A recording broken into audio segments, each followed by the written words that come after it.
சாதாரண bus conductor வந்துட்டு 4 லட்சம் மரக்கன்றுகளை நட்டிருக்காருன்னா உங்களால நம்ப முடியுதா? Yes, this is true. அவர் பேர் தான் வந்துட்டு மாரிமுத்து யோகநாதன். இவர் வந்துட்டு ஒரு பஸ் கண்டக்டர், கோயம்புத்தூர்ல தான் இருக்காரு. இவருக்கு வர வருமானத்துல 40% வந்துட்டு அதுல மரக்கன்றுகளை வாங்கி பஸ்ஸுக்கு வர பேசஞ்சர்ஸ் கிட்டலாம் வந்துட்டு அந்த மரக்கன்றுகளை ஃப்ரீயா கொடுத்துடுறாரு. அதுக்கு அடுத்து ஒரு நல்ல விஷயத்த வந்துட்டு இவர் 38 வருஷமா வந்துட்டு செஞ்சுக்கிட்டு இருக்காரு.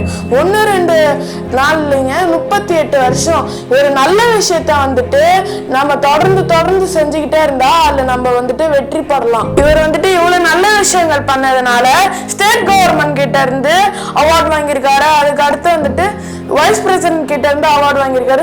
பத்மஸ்ரீ அவார்டு கூட வாங்கியிருக்காரு. ஆனா இவ்வளவு அவார்டு கிடைச்சும் அந்த வேலையை வந்துட்டு ரிசைன் பண்ணாம இன்னுமும் அந்த வேலையை வந்துட்டு பார்த்துக்கிட்டு இருக்காரு.